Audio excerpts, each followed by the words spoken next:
Sir ಈ ತರ ನಿಮಗೆ ಈ ಥರ ಬಿ ಜೆ ಪಿಯವರು ಇದ್ದಾರಲ್ಲ, ಬ್ಲ್ಯಾಕ್ ಮೇಲ್ ಮಾಡೋದ್ರಲ್ಲಿ ನಿಶ್ಚೀಮರು, ಸುಳ್ಳು ಹೇಳೋದ್ರಲ್ಲಿ ನಿಶ್ಚೀಮರು, ಸುಳ್ಳಿನೇ ಸತ್ಯ ಮಾಡೋದ್ರಲ್ಲಿ ನಿಶ್ಚೀಮರು. ಈಗ ನಾನೇನು ಹೇಳ್ತೀನಿ ಅಂದರೆ, ಏನಾದರೂ ತಪ್ಪಿದ್ರೆ ಮಾಡೋಣ. ಈಗ ನಾನು ತಪ್ಪಿಲ್ಲ, ಆದರೂ ಕೂಡ ಜನಗಳ ಮನಸ್ಸಿನಲ್ಲಿ ಅನುಮಾನ ಇರಬಾರ್ದು ಅನ್ನೋ ಕಾರಣಕ್ಕೋಸ್ಕರ ಜುಡಿಷಿಯಲ್ ಕಮಿಷನ್ ಮಾಡಿದ್ದೀನಿ. ಯಾರೋ ಒಬ್ಬ ಮಂತ್ರಿಯಾಗಿ ಇದ್ಕೊಂಡು ಜುಡಿಷಿಯಲ್ ಕಮಿಷನ್ ಬಗ್ಗೆ ಮಾತಾಡಿದ್ರೆ ಹಿಂಗೆ ಟೀಕೆ ಮಾಡಿದ್ರೆ, ಒಬ್ಬ ಮಂತ್ರಿ ಚೀಫ್ ಮಿನಿಸ್ಟರ್ ಆಗಿದ್ದವರು 1952 ಆಗ್ತಿರೋದು ಯಾಕೆ? ಎಂಕ್ವೈರೀಸ್ ಆಗ್ತಿರೋದು ಯಾಕಪ್ಪ? ಅದ್ರ ಪ್ರಕಾರ ಜುಡಿಷಿಯಲ್ ಕಮಿಷನ್ ಮಾಡಿದ್ರೆ ಇವರೇ ಅನೇಕ ಸಾರಿ ಕೇಳ್ತಾರೆ, ಜುಡಿಷಿಯಲ್ ಕಮಿಷನ್ ಮಾಡಿ, ಇಲ್ಲ CBI ಕೊಡಿ. ನಮ್ಮ ಪೊಲೀಸ್ನವರು ಮೇಲೆ ನಂಬಿಕೆ ಇಲ್ವಾ?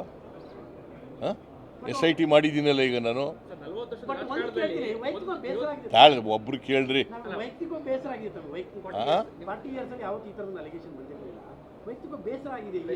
ನನಗೆ ಯಾಕೆ ಬೇಸರ ಆಗುತ್ತೆ? ತಪ್ಪು ಮಾಡಿದ್ರಲ್ವ ಬೇಸರ ಆಗೋದು?